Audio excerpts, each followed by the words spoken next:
Imagine you wake up, alone, in the dead of night. You hear a sound, not in your house, but deep inside the walls.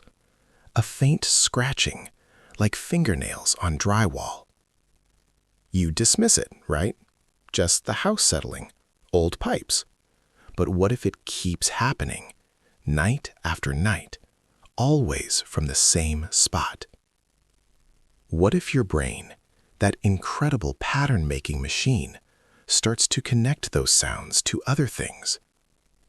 What if it wants them to mean something more? Because sometimes it's not the house that's haunted, it's the interpreter.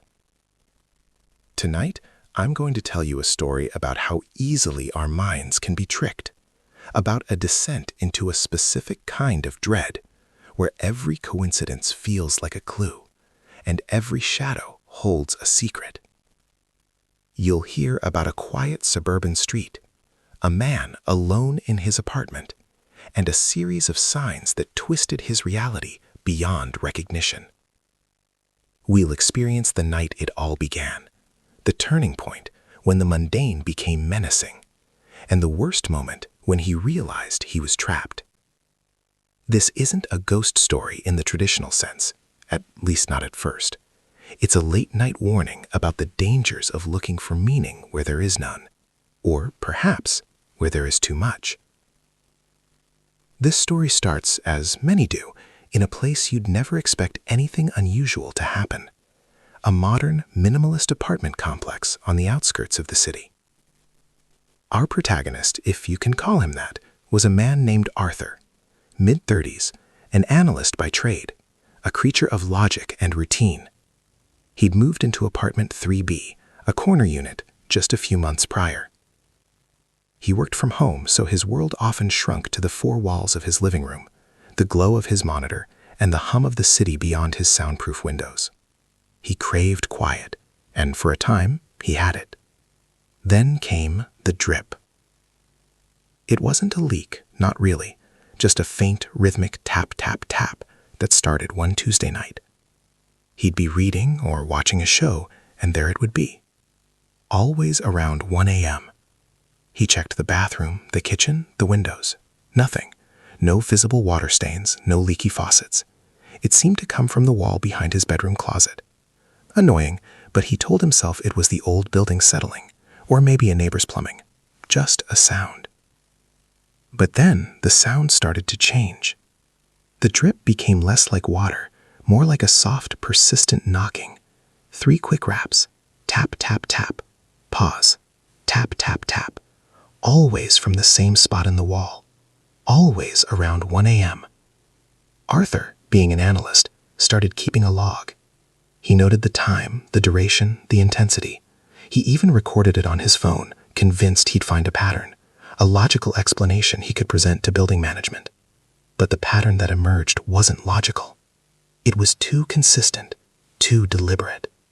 Every single night for 2 weeks, at exactly 1:17 a.m., the 3 caps would begin, lasting precisely 7 minutes.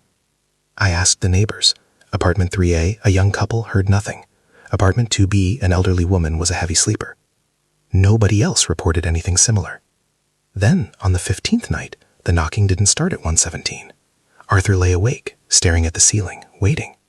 The silence was more unnerving than the sound itself. And just as he was drifting off, convinced it was over, it started again. But this time it wasn't 3 taps, it was 4. Tap, tap, tap, tap. Pause. Tap, tap, tap, tap. And it wasn't from the closet wall, it was from the wall directly behind his headboard, as if it had moved. What would you do? Would you dismiss it? Or would you start to wonder if something was trying to tell you something? Arthur's logical mind was beginning to fray. He started sleeping on the couch, then in the spare bedroom. But it didn't matter. The knocking followed. 4 taps, then 5, then sometimes just a single sharp rap that would jolt him upright in the dark. He started seeing connections everywhere. A cracked tile in the bathroom, the way the streetlights flickered outside his window, a news report about a missing person from a few towns over. His brain, desperate for answers, was working overtime, trying to find a narrative in the random chaos. He convinced himself someone was trying to communicate with him, someone trapped. He even tried to respond, tapping back on the wall, a desperate game of sonic charades. The knocking would pause, then resume, sometimes mirroring his taps, sometimes not. The worst night came 3 weeks after the first trip. Arthur was sitting in his darkened living room, the only light from the moon slanting through the blinds. The knocking had been relentless that evening, a frantic, irregular rhythm from every wall of his apartment, not just one spot anymore. Then, a new sound, a low, guttural moan that seemed to vibrate through the floorboards, through his very bones. It wasn't human. It wasn't animal. It was something else. It sounded like pure, suffocating grief, amplified by the confines of his apartment. He pressed his hands over his ears, but it was useless. The sound was internal now, a phantom echo. And as he sat there, paralyzed, a new message began to form in the knocking on the wall closest to him. Slow, deliberate, each tap a letter. Could you imagine that? To be so utterly convinced that reality was twisting itself into a message just for you. Here's what we know so far. Arthur, a man of pure logic, found himself decoding messages from the walls of his apartment, messages his own mind may have been writing. Arthur moved out that week, broke his lease, left most of his belongings. He told building management he was having maintenance issues that couldn't be resolved. They gave him a sympathetic nod, no questions asked. So, what happened? Was Arthur simply driven mad by sleep deprivation and an overactive imagination, his analytical mind turning random stimuli into a sinister narrative? His brain, a pattern-making machine, ran rampant, connecting dots that weren't there. That's the logical conclusion. But here's what still doesn't feel right. After he left, Arthur tried to put it all behind him. He found a new apartment far away in a quiet, detached house. He started sleeping soundly again, for a while. One night, a few months later, he was reading in bed, his new house, and he heard it, faint, rhythmic, from the wall behind his headboard. 3 taps. Tap, tap, tap. Pause. Tap, tap, tap. And this time, there was no building next door, no shared walls, just open air, and the quiet, rustling leaves of a forgotten garden. Remember what I asked you at the very beginning? What if your brain wants those sounds to mean something more? What if it's not the house that's haunted, but the interpreter? Or what if the interpreter is just the first one to hear it? This kind of story, where the terror is in the perception, really gets under your skin.